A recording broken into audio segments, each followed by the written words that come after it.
And he went out unto his brethren, and looked on their burden. That's a hard dance you do, old man. We've been dancing it for 400 years. Supreme music. And the only deliverer that has come to us is death.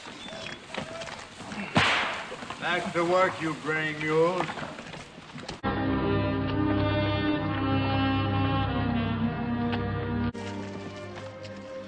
Thank you, my son.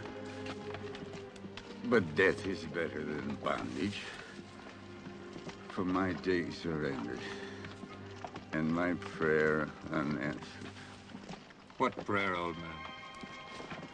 That before death closed my eyes, I might behold the deliverer who will lead all men to freedom.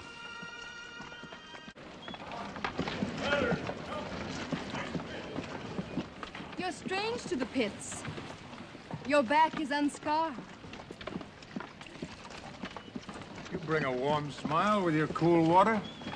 My smile is for a stone kind. The water is for you. Thank you. Your voice is not strange. You are... One of many who thirst.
left, behind the rock.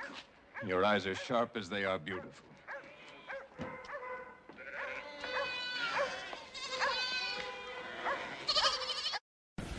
At this time, we would like to introduce Brother J.R. Brown from Brooklyn, Bethel. And he will handle for us the subject, Have You Made Jehovah Your Share? Brother Brown. It's a pleasure to see you, brothers and sisters, and to welcome you to our spiritual gathering. And you have created a very festive mood, one based on solid spirituality. So it's a pleasure for us to have made the trip to visit you and to see your overwhelming response and appreciation for spiritual things. As the chairman mentioned, we're from the Brooklyn part of Bethel, and the two other divisions, as you know, would be Patterson and Wallkill. So there are over 5,000 of us there. We work each day for you. All of us had our individual jobs and assignments. So I'd like to, of course, in starting, ask if you would accept the love and greetings from our U.S. Bethel family.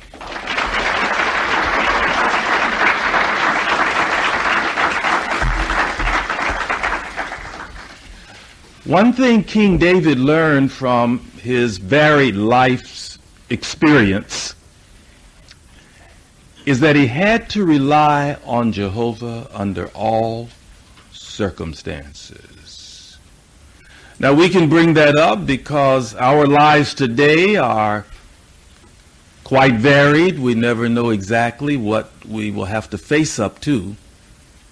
So a key lesson that he learned, and one that we are progressively learning, is how under all circumstances to rely on him and to have the feeling that we just voiced in that song, that Jehovah's on my side. And with that feeling, we're able to look at life's situations and problems in a positive way. On some occasions, what King David learned was that everything visible had failed, and that it was only Jehovah he could look to for refuge. You remember the account when he was hiding out in a cave and they were seeking his life, and it seemed as if they were seconds away from snuffing out his life. And yet there he learned a valuable lesson. They did not get to him. Jehovah was on his side, and he learned from that very often all human possibilities for protection and refuge will come to an end, will vanish, and there will be no more. But we have to learn under those circumstances too that Jehovah is on our side and that we need to keep looking to him. Something related to and very valuable to him that he learned was, don't be attracted by material or visible things to leave one's lifelong determination to show appreciation to Jehovah and to serve him. And on many occasions, he had the opportunity to demonstrate this. Not only was he a king, but he was a great warrior. And as we're reading through Scripture in the past several months, we can see some of the victorious missions that he was sent on. But among those ancient warriors, there was a custom that after they had conquered a city, they would collect together the spoils of that city, the valuable things, the precious things, and they would sort of pile them up, things of gold and silver and other precious metals. Maybe there would be a very precious sword or shield, something that warriors would be very much attracted to in addition to the normal wealth of a city. And then the warriors would form like a circle and sort of march around these spoils of precious things from the war. And they would be shouting and chanting very jubilantly, because as they would go around, it would be a portion to them, and they would get something very valuable, very precious. It's sort of a reward for their efforts at war and for their victory. So it was a time of great joy, of great happiness. And as an outstanding warrior for Jehovah and his people, David was very accustomed to seeing this done. Jubilant warriors, victorious, marching around a pile of very precious things, and each one being apportioned or given his share. But interestingly, even on such occasions that would yield much materially, David kept his focus. I'd like you to take a look at something he said there, Psalm 142.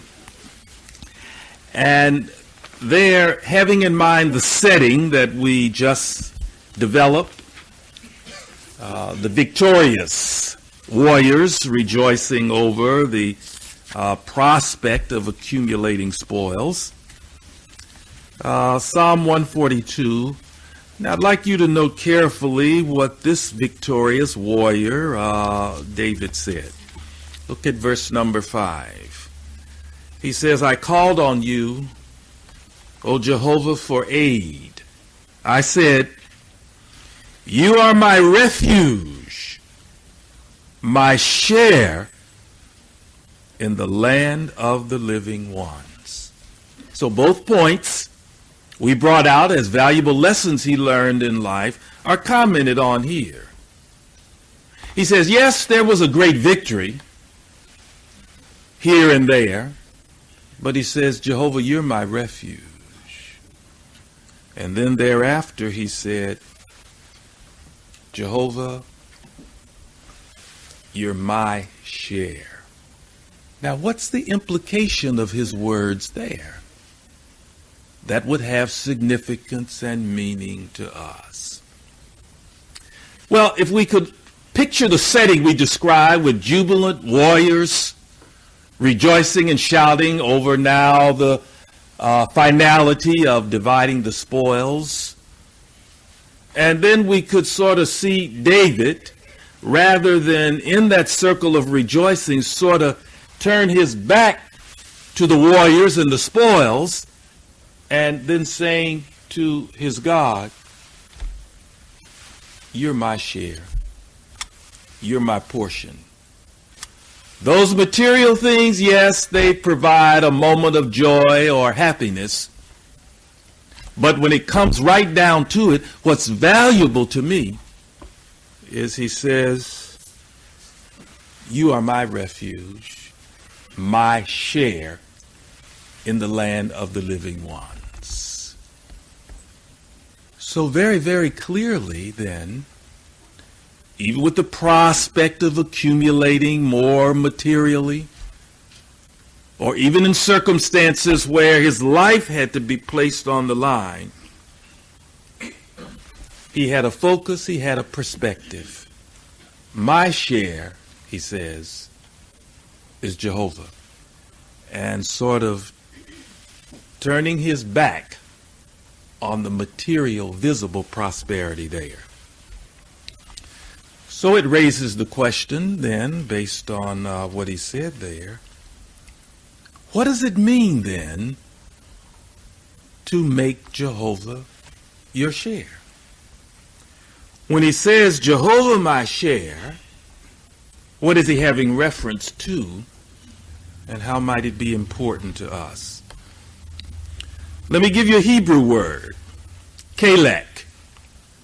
That's the one translated there as share.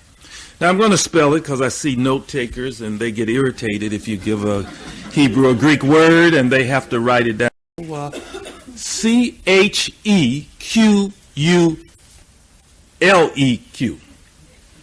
I'll do it again. We'll get it right. C-H-E-L-E-Q. But the pronunciation is kelek. It's translated nicely there, share, but now that's not the only way the Bible renders this word share. For example, in some places it's rendered portion, such as you might have your portion of food, each one receiving a portion. In some places it's rendered booty, as in booty of war, and that's similar to what we were describing in the picture of the rejoicing warriors there looking for that. In other places, Kalech is translated as spoil.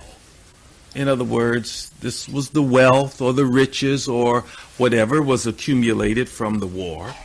Some places it's translated as territory, and in other places as tract. Now that's just to broaden out our understanding of what this Hebrew word actually involved. Now let's take an actual example. When the Israelites subdued the land of Canaan, conquered that territory which Jehovah had promised to them, and as you know, they were to go in and divide it up among the tribes of Israel. Each of them was to have a territory, a tract, a portion, an inheritance, a share in that promised land. But now of interest to us in this particular discussion is every tribe received a portion of this territory or a tract of land there for their tribal family, except one. And that was the tribe of Levi. Now, it wasn't as though they had been overlooked, but it was by design and it was God's will. This tribe of Levi, this priestly tribe, will go into the land. Everybody else will get a share or portion. Levi, you will not receive an inheritance there. Now, on the surface, it might seem a bit unfair, but look in Numbers 18. And here, as part of God's arrangement with them, he explains the reason why they were to be accepted from actually having an inheritance. Numbers chapter 18. Now, I'd like you to take a look at verse number 20. Now, note the explanation given by Jehovah, and Jehovah went on to say to Aaron, in their land, you will not have an inheritance, and no share will become yours in their midst. I am your share and your inheritance in the midst of the sons of Israel. So now the question is, he said they would have no inheritance, but why did he say it? Well, he said, I'm your share. Everybody else will have a visible means of support. They will have land to raise their food on, and they will have land to raise the livestock that they will have. Everybody else will have that, but you, this priestly tribe, this tribe of Levi, you will not have anything visible that you can point at and that people can look at and say, well, they're sustained because here they were given this inheritance. They have the land. They're raising their cattle and other livestock. They're raising their food, their crops. And so they are living, or their means of support is that land. But to the Levites, he said simply, as you read, I am your share. Everybody else gets an inheritance except you. You, as this priestly tribe, will live off the share that is actually mine or that belongs to Jehovah. So there was precedent here for what David said in connection with these victories of war. Now, of course, David was not a priest. He was not of that tribe of Levi. He was a king. And someone might say, well, did not he have a lot materially? Was he not a king with many options? Didn't he have the opportunity to enjoy all the pleasures of life? Didn't he enjoy great popularity, great applause, great fame, and all of that? Yes. So they say, well, how is it meaningful for him to say, as a victorious warrior,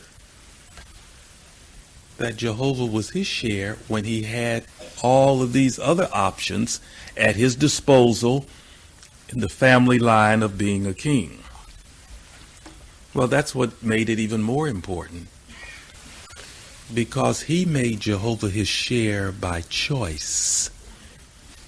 See, the Levites, that priestly tribe, Aaron's family line, they didn't have a choice. Jehovah said, you have no inheritance, I'm your share. In the case of David, who was a king and not a priest, even though he had all of these other options, by choice, he said, Jehovah is my share.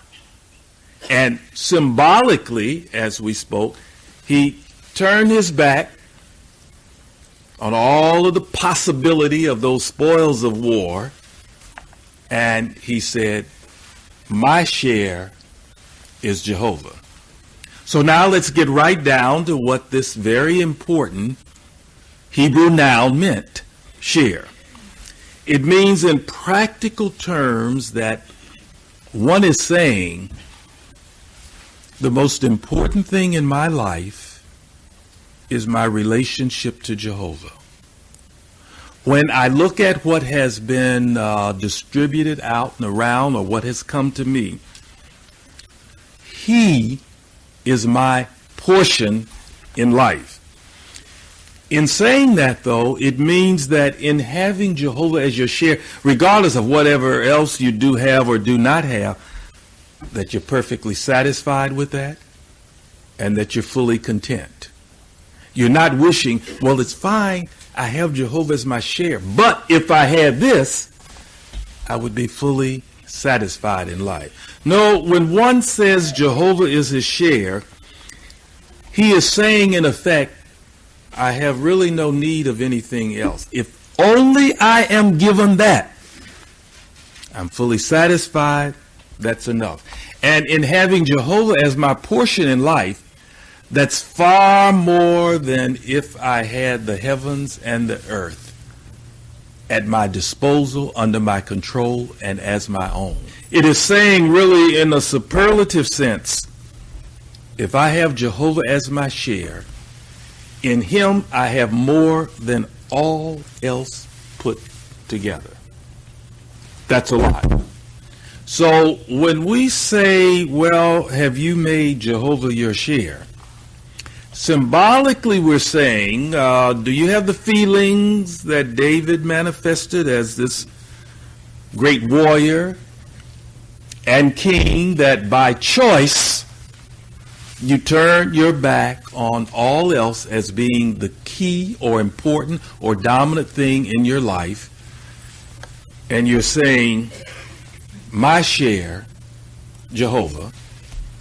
We're saying, in effect, that do you believe that in making him your share, you have more in that than all else put together?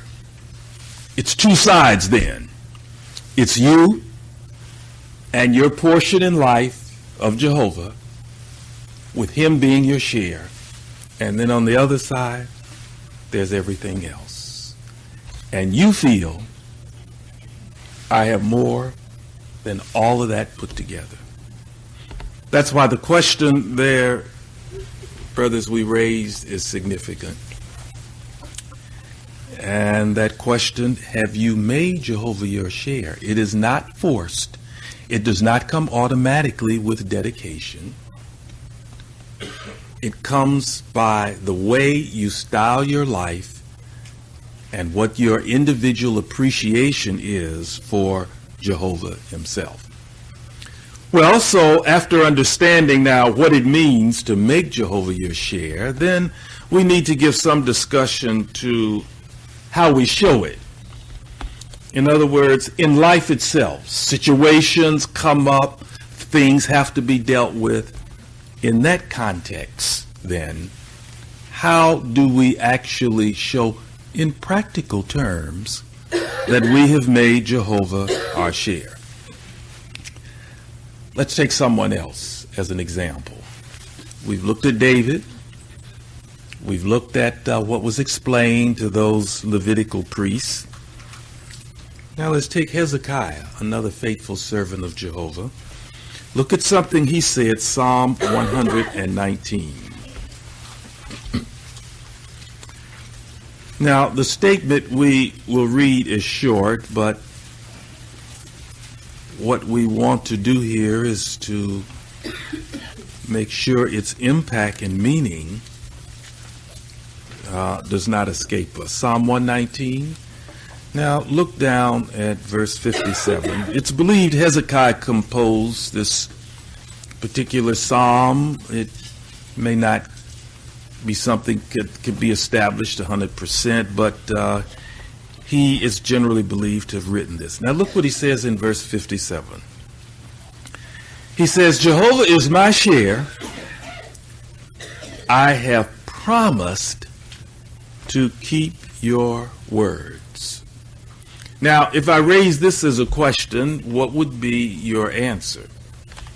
In the case of Hezekiah and how he expresses his feelings here, how did he see it as being made known that Jehovah was his share? Well, you would obviously point to the latter part of that verse. He says, I have promised to keep your words. Plural, as you note there. So we're talking about all that Jehovah has said in his word, the Bible, and often we refer to that as the Word of God. But in addition, it would include the principles that we learn from here, the sayings that we learn from here, or whatever the implications are that we learn from there. And we even use at times, what are the leadings of Jehovah? When there's nothing too specific, how does he seem to really be wanting us to go on this? We've been going through that this past week, and we will a little more next week in connection with the transfusion of blood. And we have found here the organization has helped us with hopefully an updated understanding of how we are to view various blood fractions, what decisions we have to make, and that we have to have our conscience trained to make a good decision. And we have learned in the final analysis there, it comes down to whether we are doing as Hezekiah said, I promise to keep your words. Well, by principle, that's there. There's a basic law behind it. And that law is clear to abstain from blood. But then when they break it down into these major components, well, that's clear enough. We reject that. But when they keep breaking it down so that you have a fraction that you can't put in either of those categories, now we have to follow the clear Bible indications. What's God's feeling? What's God's word? What does he want us to do? And we found there is not always the same thing. It can vary. One might decide something one way, and then someone else might decide it's slightly different. So the basic principle, when we say, Jehovah, you're my share, in having you, I'm fully satisfied, and I have enough, nothing needs to be added to it. We're saying, I'm going to be diligent in reading and studying your word and meditating on it and trying to understand how you want to lead me in life. Because I've more or less turned my back on all else, and I have made you my portion in life. Now, this can be a challenge. Let's talk about that aspect of it. In particular, when we are tempted to do something that's not in harmony with God's will, and maybe it is something that is appealing, even pleasurable, or seemingly pleasurable to us, and yet it doesn't fit in harmony with this. Now that's the challenge then to keeping his words. Now, Hezekiah says a few more things I'd like you to read. Look at verse 59 and then 60. Now, notice what he says would be the answer to that challenge. He says, I have considered my ways. He's speaking personally. He's Hezekiah. He says, that I may turn back my feet to your reminders. I hurried up, and I did not delay to keep your commandments. Now, question. What was happening here in his mind? He said, I have considered my ways, but what did he find out? Well, in considering some of the things he was doing or what he wanted to do, actually when he considered what God's words were that he had promised to keep, then he found he wasn't exactly on target. He wasn't exactly doing what God would want him to do. He wasn't exactly acting in harmony with what he proclaimed, Jehovah is my share. Question, then did he keep on doing it? No, he says there that I may turn back my feet at your reminders. So in a way, it's a very loving arrangement of God to give us reminders, to examine our ways, and then if we see, well, the way I'm thinking, the way I'm going, the way I am inclined to go is not really what you want. So I'm going to turn back, and then he said, in effect, I'm going to hurry up and make the change. I'm going to hurry up and make the adjustment because I want to be sure I'm living up to that promise. I have promised to keep your words. But she recognized in the overall scheme of things, when she said in her life, her portion was Jehovah, he was her share, remember, nothing else is needed. Yes, there are things that maybe one would like to do or like to accomplish or would like to have situated differently in life. But all of us have to think about, if we've made Jehovah our share, we have in that more than all else put together. Nothing needs to be added to it. It may create situations for us that might seem a little bit challenging and frustrating. But it says, consider our ways. This is something that maybe more of us need to do from time to time. Look at what we're doing in everyday life. Look at what we're doing at the workplace. Are we moving in a direction that compromises Bible principles? Are we moving in a direction that shows that, well, maybe I'm weakening a little bit in my faith and determination to serve Jehovah? Consider our ways and then make the corrections. Or as Hezekiah said, I hurried up because I did not want it to appear that I needed more than Jehovah as my share in life. I would like other things. It would be helpful. I wish things were differently in this way or that way. We can have those wishes and desires. There's nothing wrong with that. But when we have made Jehovah our share, then we're making a clear statement. If everything else fails, if there's no other visible or material or support in any way, I can make it on this alone because I have the most important thing. I have the most valuable thing in life.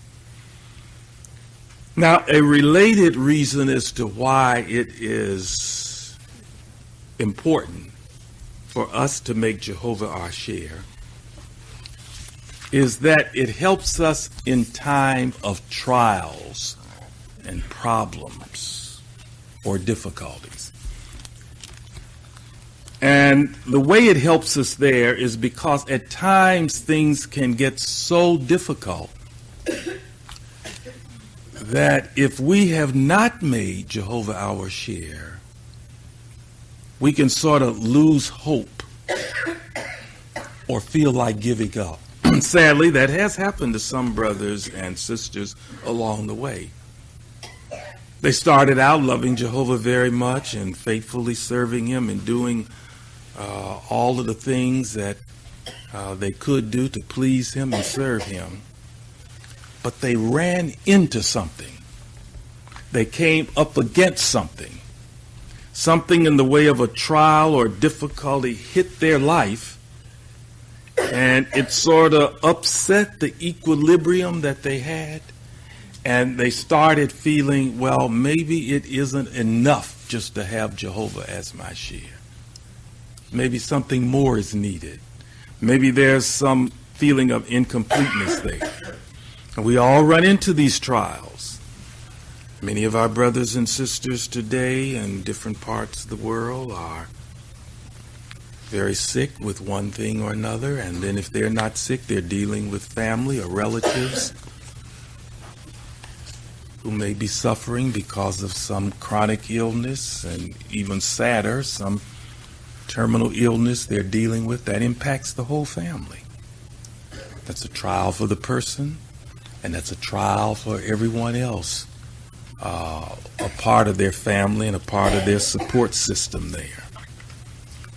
Accidents, other tragedies come about, and it introduces death as a great trial, and having to deal with the consequences that brings on. On a lighter side, the economic situation has impacted our brothers and sisters in places with the loss of a job or another visible means of support and income, and maybe they had looked to this for many years with the thought of taking it in one direction or the other, and then all of a sudden, due to the unstable economy, that changes. Well, we'll just mention those few, but it illustrates things come along. Trials develop. If we have made Jehovah our share, if he is in fact our portion in life, then when these things come along, it's going to give us the stability not to lose hope. Now let's take an example of that. And the example is in the way of Jehovah's servant Jeremiah. We're not going to go to that book, but we appreciate your alertness.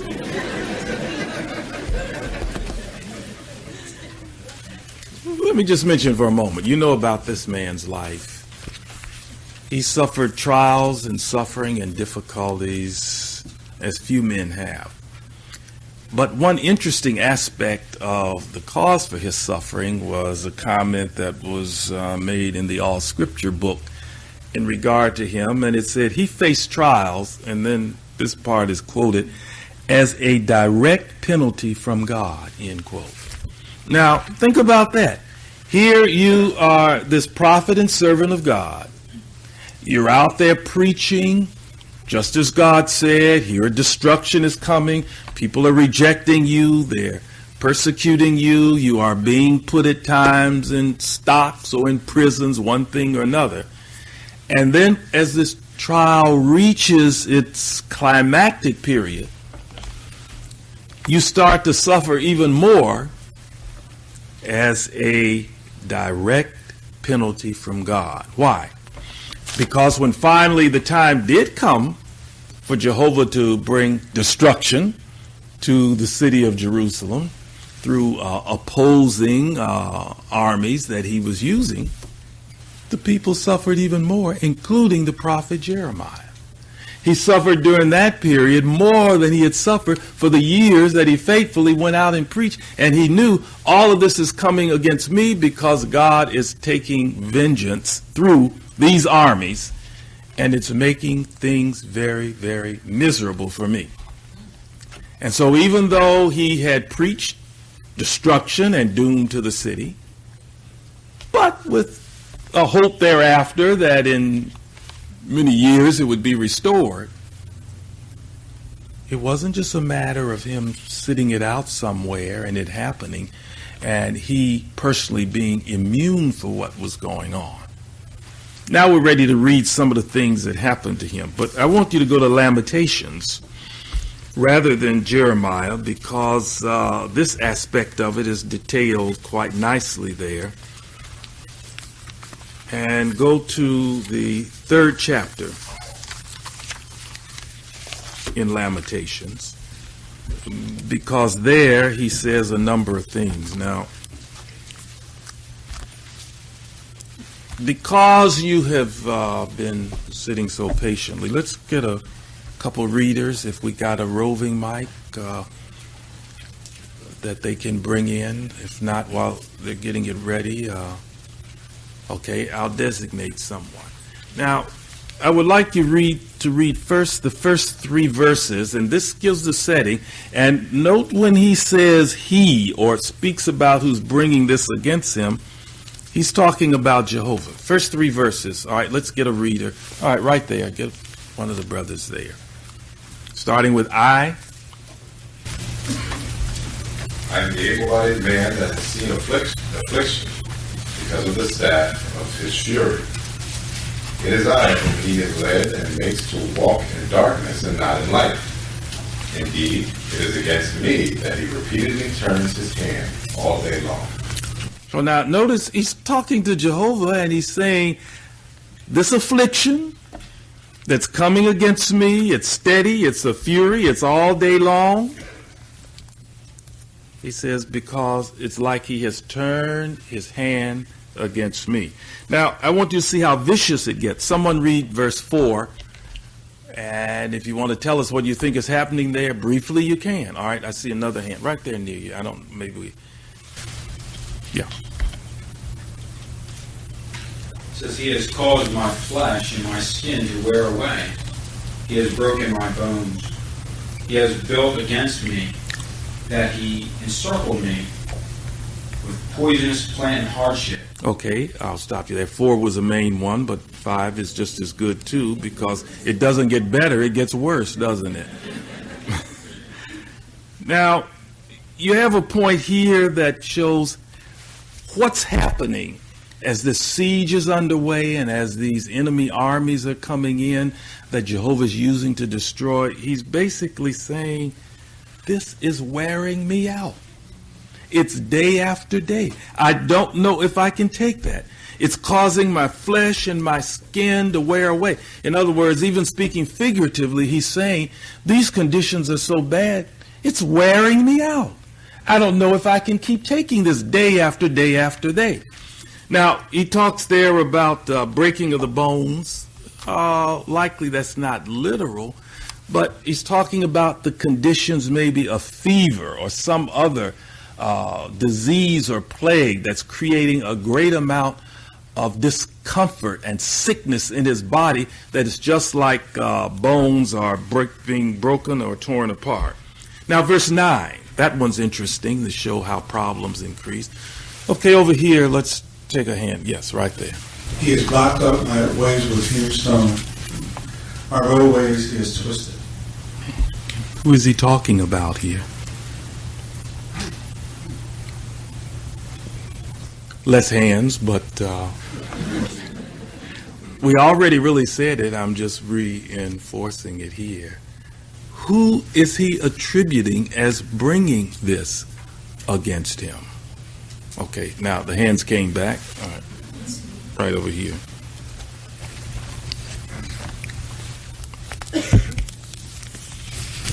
Jehovah.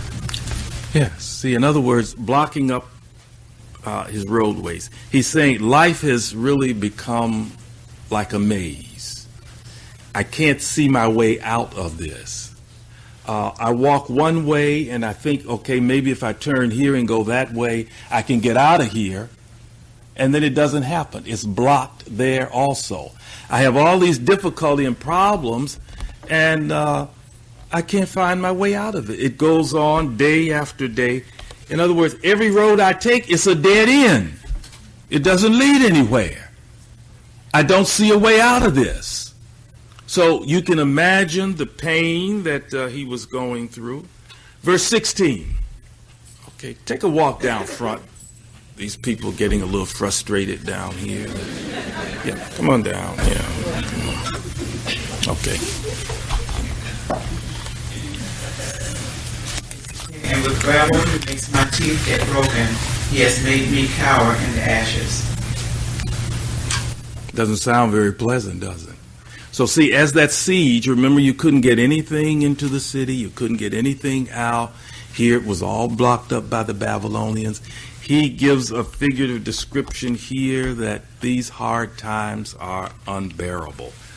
It's like gravel that makes my teeth get broken. There's not enough food. There's not enough water. There's not enough sanitary conditions to make anything work. It's just making me cower down and have to give in to everything.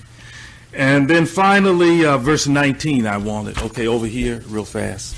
Remember my affliction and my homeless state, the wormwood and the poisonous plants. Yeah, so he even lost his home. He didn't have anywhere to go. We know what a homeless person is like. We know they're just out there. Conditions had deteriorated to that extent. He said, I'm just out here without a home or anywhere.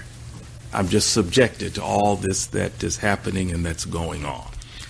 Okay, granted, not a very pleasant picture. We took these excerpts here to show what was surrounding a man. So someone says, well, how does recounting all these details of this man's suffering and difficulty benefit us in this important way? Even though he faced conditions like that, and we didn't read all of it, maybe later you'll go back and read some of the other details, he didn't give up. He didn't give up hope. He didn't give up because he had himself focused on the main thing in life. And who can guess what that actually was? Okay, get a hand right in here. He had his mind set and focused on serving Jehovah. That was good, but I didn't hear in particular what I was listening to hear. Now, if you think you know what I was listening to hear, raise your hand. If you don't think you have any idea, put your hand down. Okay. Right over here. Yeah. It might be what's mentioned in 24 where it says Jehovah is my share. All right, so that's what kept him able to go through this. Why? Because he saw in all of this, and it's bad, and even the figure of descriptions we had of some things show it was a severe trial and very difficult. But you see, he was over here, as we have clearly demonstrated already, in saying, Jehovah's my share. I promise to keep his words. Even when I'm going astray, I'm going to look at his reminders and correct my course. So even though this is very, very bad, and though this is very, very difficult, if I have him as my portion and allotment in life, I have more than all else put together. I do not want to act as if, well, it's not enough. Something else has to be done. Now, how can we tell that was the case? He didn't give up hope. Now, let's go to verse 22. Now, you follow along as I read, and now what we want to show here in reading these three verses there is that even in the face of this sorrow and this difficult situation, he didn't give up hope. Lamentations 3:22, it is the acts of loving kindness of Jehovah that we have not come to our finish, because his mercies will certainly not come to an end. They are new each morning. Your faithfulness is abundant. Jehovah is my share. My soul has said, that is why I shall show a waiting attitude for him. Very positive, isn't it? Now, the reason we wanted it to come in there, after we showed what he was going through, was how in the face of all of that, and all of the suffering that he described, and then with him understanding that if Jehovah wasn't doing this to them, I wouldn't be suffering this on me. He still was very positive. He said there in verse 22, the acts of loving kindness of Jehovah. It's his loving kindness that we have not come to our finish.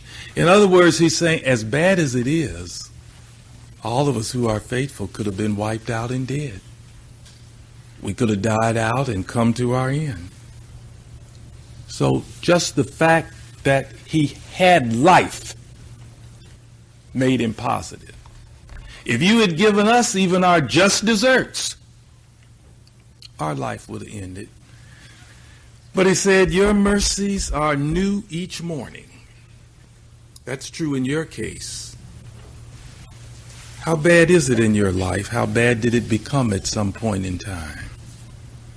And yet you woke up each morning to start it over again. What's your 3 worst problems right now? We read those of Jeremiah. So if we said now to you, stand up, give me your 3 worst trials or difficulties you're going through now, would they be as bad as those we read about that he had to face? You want to tell us the 3? We could do a little matchup. You against Jeremiah. One sister told me, though, this, she said, my 3 worst problems, my husband, my husband, my husband. So I just let that one go by.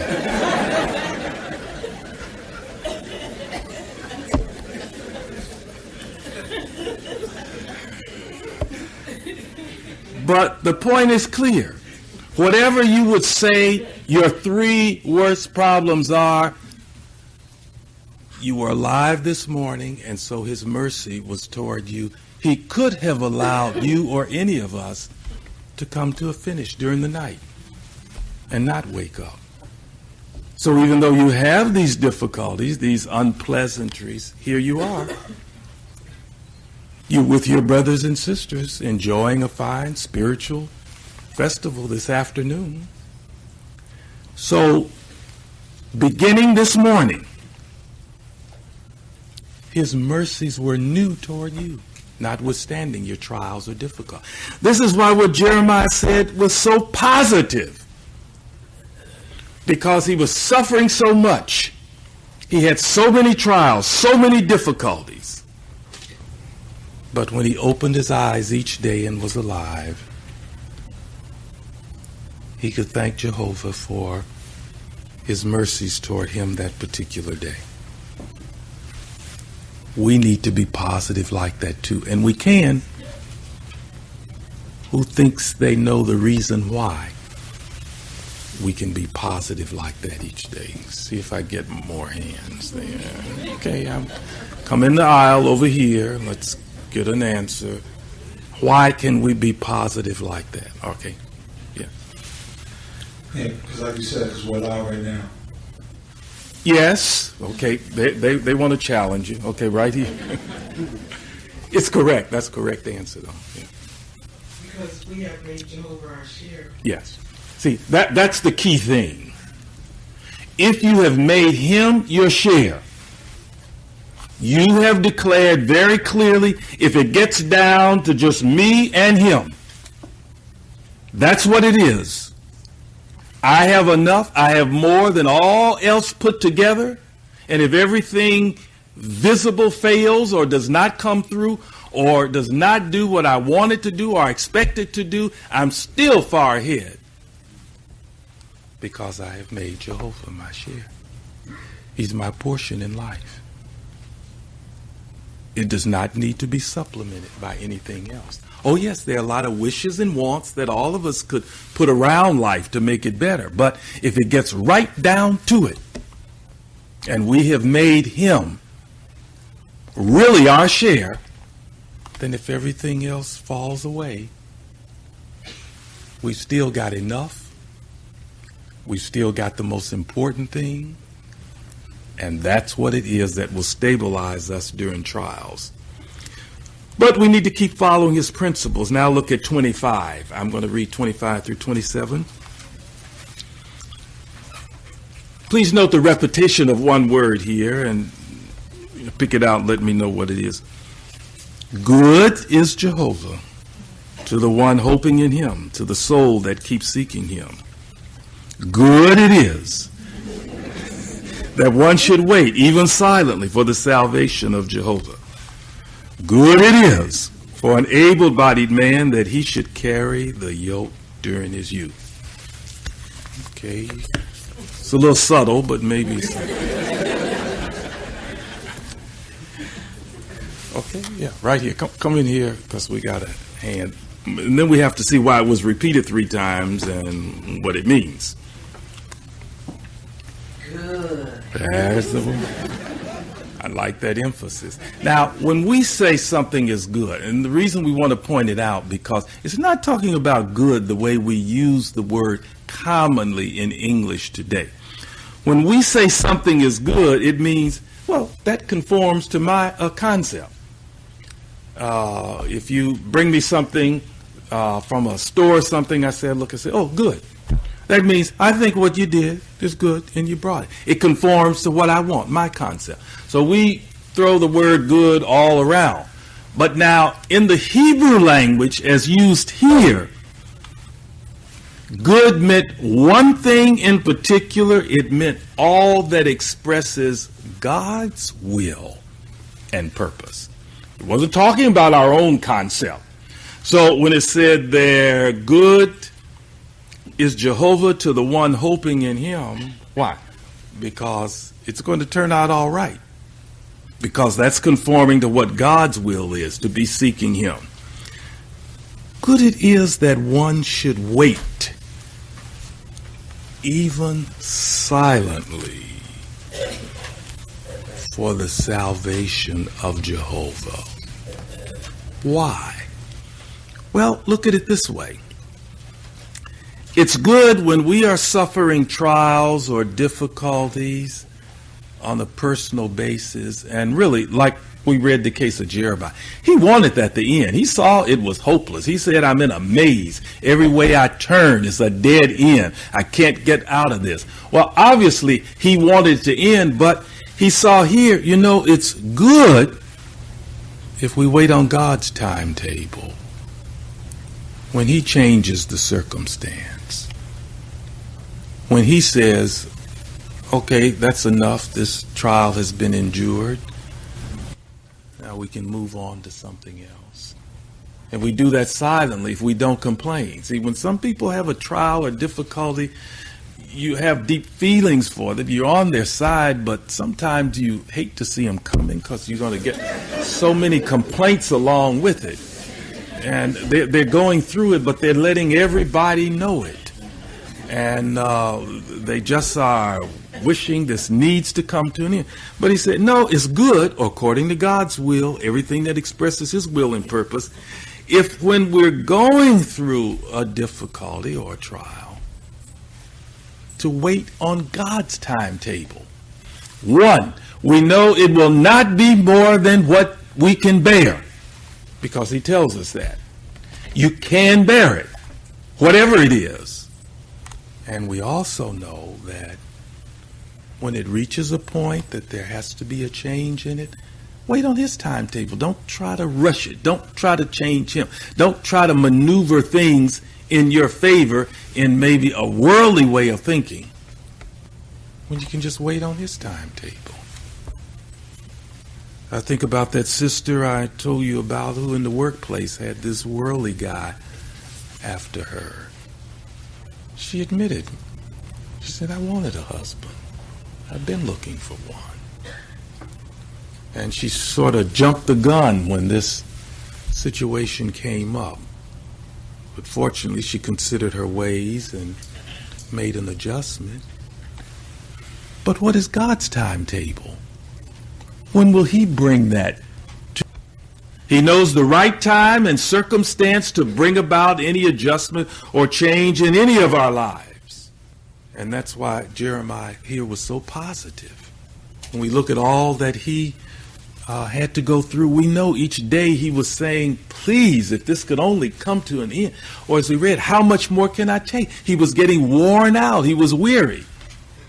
He expressed how he felt, what he was going through, but his positive way, he says, it's good that one should wait even silently for the salvation of Jehovah there. Then he ended up with saying, good it is for the able-bodied man that should carry the yoke during his youth. Young people can take note of that. Some have a change in viewpoint today. They feel the objective and the goal during youth is to look for a very easy way of life, to avoid difficulties and problems. No, he says you bear the yoke in youth, the servitude. That's why you have to admire these young brothers and sisters who go into the full-time service and make the sacrifices in life there. Some of them come to Bethel. Some go in missionary work, others to the ministerial training school. See, they voluntarily put themselves under a servitude. You say, that's good. That expresses Jehovah's will. A servitude to him in accomplishing and doing his will. Today, the world tries to make young people feel like the important thing is that you have a prominent career, a position in life, an accumulation of material things. That's why David was such a good example when he turned his back on those precious things and jewels and all. He said, Jehovah's my share. That's not the important thing in life. And neither is it building up worldly prominence or career or material things.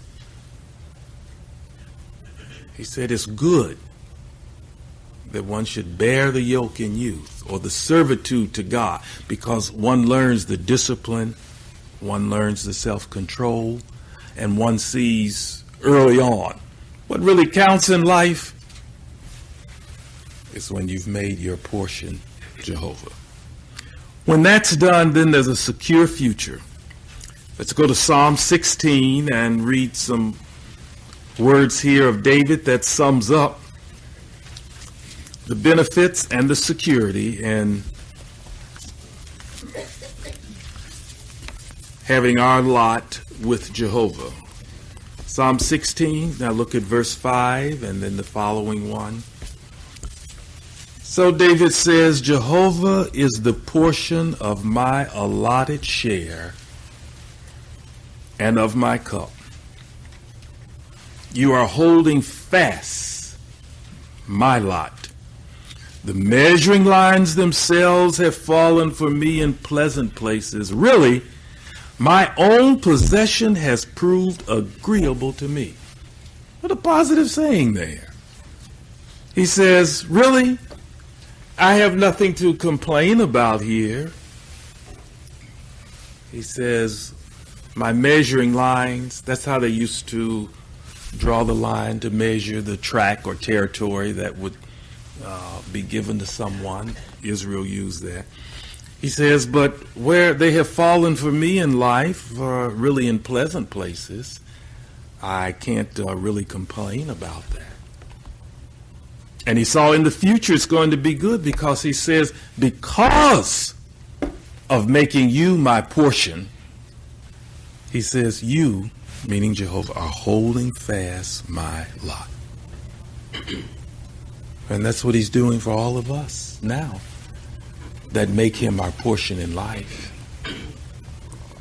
That lot is in his new world, in that system of things that will replace this one. Your lot or territory or land there is secure. No man can get to it. They cannot take it away from Jehovah. He has you in mind, and he's holding that fast for you. So what he asks of us is during this system that we demonstrate our confidence and reliance on him.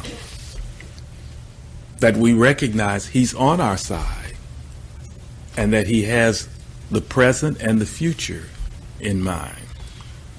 The way David ended up here showed that even though he enjoyed many blessings during this life and much goodness from Jehovah and Jehovah sticking with him, that wasn't the main thing. Did you notice how he ended up there? That last sentence there in verse 6, he said, really, my own possession has proved agreeable to me. His own possession? Jehovah himself. He's saying, the fact that you would let me make you my portion in life, my share in life, my possession in life, that's the most important thing. He says, in effect, thank you for the blessings and the good things I've had from you and the joys in life and all of that. I appreciate very much. That's fine, but not the big thing. The big thing in life that's altogether agreeable is that you've allowed me to make you my prime possession in life. You've allowed me to name and designate you as my portion and my cup. You've allowed me, and who am I but little me that you have favored, to say, I name you as my share, and I've lived the life that backs it up. And then here, as we think about it, Jehovah has accepted that from us. So when you think about it, what more could this God give to you than himself, and allowing you to name him as your portion in life? So certainly with that grand privilege of having been able to do that, we should be able to feel like David and Hezekiah and Jeremiah and all the other faithful servants of God. Whatever is in this system of things or this world or what the devil has to offer, I more than gladly turn my back on all of it. Not the important thing, not the satisfying thing. I turn my back on that, and I've said, Jehovah, you are my share. In having you, I have something altogether agreeable, something more important than all else put together. And you have allowed me to do it. That is the greatest privilege of all. I want to live my life backing that up, showing that every day by my words and keeping what you have said, that I have said before one and I've said before all, Jehovah, you are my share.